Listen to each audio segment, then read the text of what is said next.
Every time beef prices spike, the same idea seems to come up. Why don't we just import more beef? Now, Argentine beef gets mentioned a lot in the news. So does Brazil. So does global beef supply. And on the surface, it all sounds logical, doesn't it? But in today's video, I want to explain why importing beef from Argentina, Brazil, or anywhere else in the world will not meaningfully lower prices for small independent restaurants here in the United States, and why believing this myth can actually put your business at risk.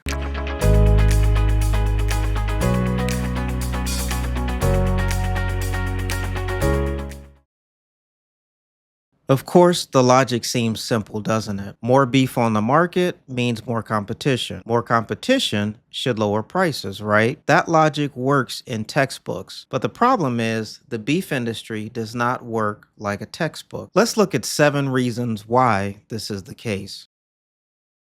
Point number 1, price drops, if they do happen at all, are just temporary. Now, yes, it is true that importing beef can create a short-term price relief, but it's important to remember that those dips are very fragile. Imported beef prices are also exposed to geopolitics, trade policy, currency shifts, disease outbreaks, and export restriction. Any one of these can reverse pricing very quickly. Small restaurants typically don't benefit from temporary price dips because they don't buy at scale and they don't lock pricing in years in advance like large chains do. Volatility hurts independents a lot more than high prices do.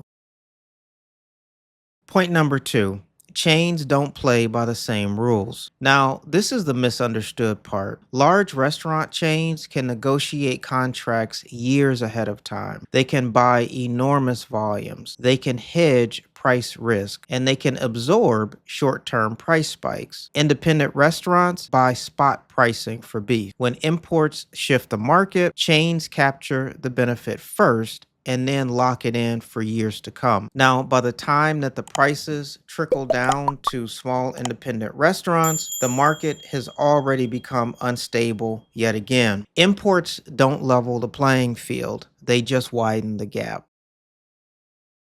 Point number 3 is that 4 companies control the entire beef market in the United States. Now, this point matters more than most people realize. There's only 4 companies in the United States: Tyson, JBS, Cargill, and National Beef, and they control roughly 85% of the U.S. beef processing capacity. Distribution networks favor scale, and packers favor predictability. That concentration of processing capacity means that supply decisions are centralized. Pricing power is consolidated and competition is limited. Imports don't bypass that system. They just simply flow through it. And if you don't control processing, distribution, or contracts, you don't control the outcome. You don't control beef prices.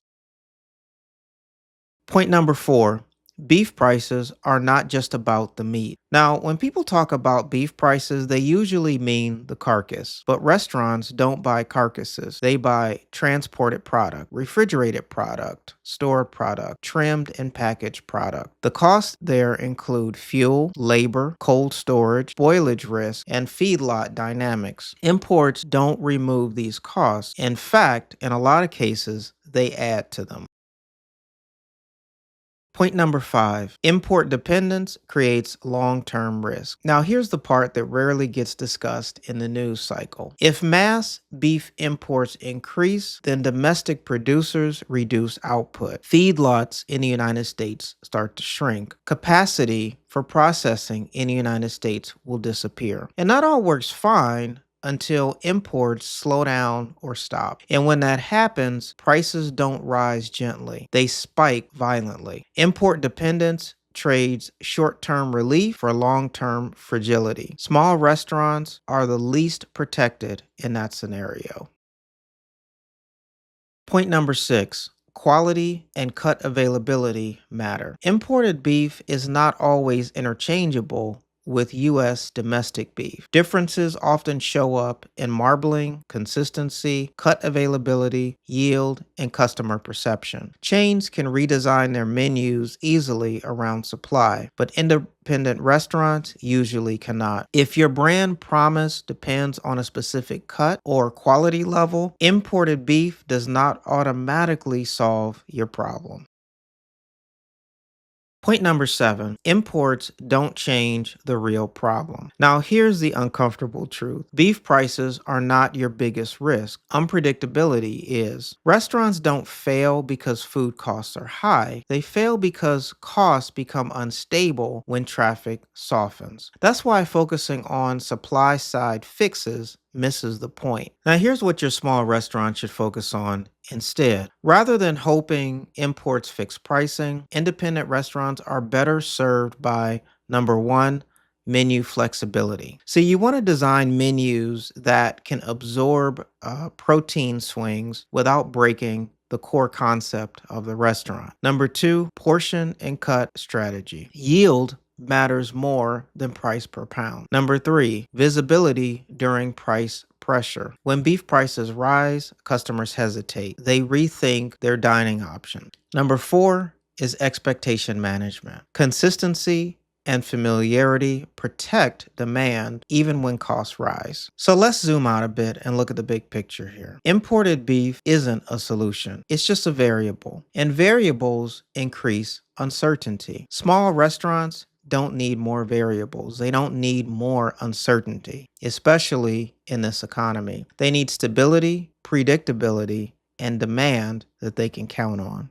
If you're interested in a deeper dive into beef prices, the beef market, and what it means for small independent restaurants, then I encourage you to check out issue 1 of our magazine, Restaurant Marketing Monthly, where we go much deeper into this topic in the article, Let's Cut the Bull, What Skyrocketing Beef Prices Mean for Independent Restaurants.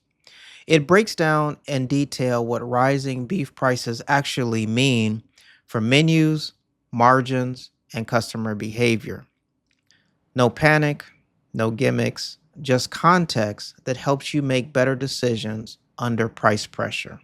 Feel free to check out our magazine. A link will be in the description below. So, to wrap up, importing Argentine beef will not save small independent restaurants from high beef prices. And believing that can distract you from the decisions that actually matter every single day. It's important to remember that in the post-pandemic economy, good food just isn't good enough anymore. And if nobody walks in the front door of your restaurant, then nothing else matters. Thanks for watching. I'm Donovan Garrett, and we'll see you in the next video.